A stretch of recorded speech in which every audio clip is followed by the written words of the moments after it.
یوں مایوس بیٹھے رہنے سے کیا ہوگا؟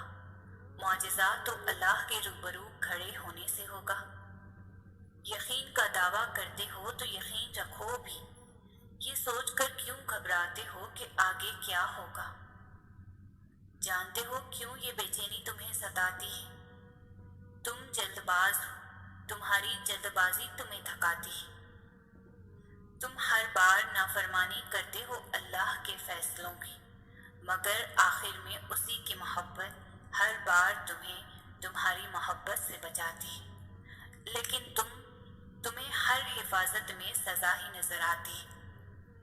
تم دیکھتے نہیں پر زندگی تمہیں ہر ایک کی حقیقت دکھاتی ہے۔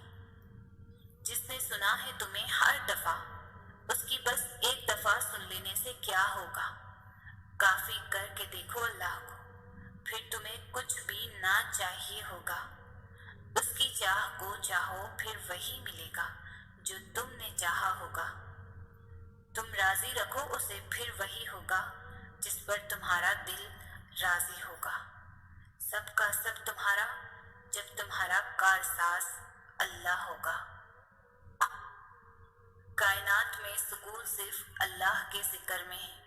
اللہ کی یاد کے سوا دنیا کی کوئی بھی چیز دل کی وحشتوں اور اندھیروں کو ہرگز ختم نہیں کر سکتی۔ یاد رکھو اللہ کے ذکر سے ہی دلوں کو تسلی حاصل ہوتی ہے۔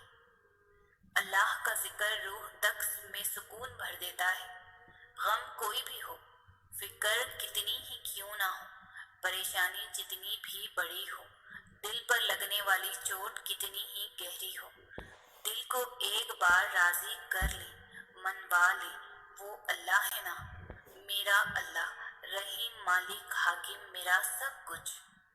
دل پرسکون ہو جاتا ہے اور حل اس قدر جلدی نکل آتے ہیں کہ گماں بھی ناممکن ہے۔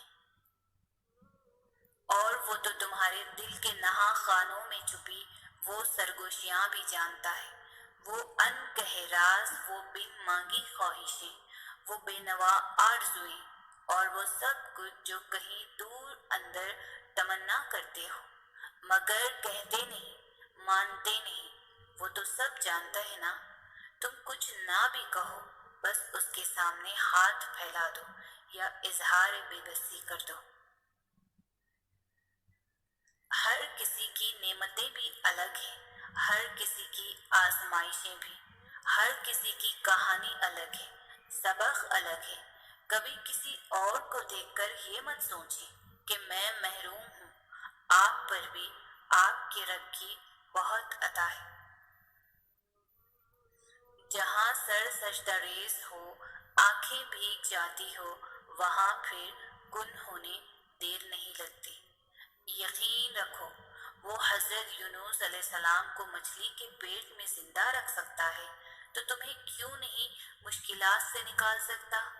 وہ تو دینے پر قدرت رکھتا ہے۔ کن کے معجزے اب بھی ہوتے ہیں۔ اگر آپ کا یقین اس رب پر کامل ہے تو یاد رکھیں میرا اللہ اپنے بندوں کو کبھی بھی مایوس نہیں ہونے دے گا۔ جب نہ مانگ کر ہمیں اتنا کچھ مل رہا ہے تو سوچیں جب مانگیں گے تو وہ تو ہماری ہر مانگ جو جائز ہو ان تمام خواہشات کو پورا کرنے پر وہ قادر ہے۔ وہ ہمیں سن بھی رہا ہے اور دلوں کے بھیدوں سے بھی واقف ہے۔ اداس ہو، سمجھ نہیں آ رہا کیا کرو، کچھ بھی صحیح ہوتا نظر نہیں آ رہا، مگر دیکھو وہ رب تمہیں نہیں بھولا، دعا کا راستہ تمہیں اس نے دیا ہوا ہے۔ تو پھر یہ یقین رکھو کہ دعا قبول بھی ہوگی۔ یہ مشکلات زندگی کا ایک حصہ ہے، پوری زندگی نہیں۔ دن اچھے بھی آئیں گے تمہارے لیے۔ کیا ہوا جو آنسو خشک ہو گئے ہیں؟ کیا ہوا جو اب الفاظ بھی ساتھ نہیں دے رہے؟ وہ رب تو تمہاری خاموشی بھی سن لیتا ہے۔ ایسے ہار مان کر مت بیٹھ جاؤ، سب ٹھیک ہو جائے گا، کیونکہ وہ رب العالمین تم سے بہت محبت کرتا ہے۔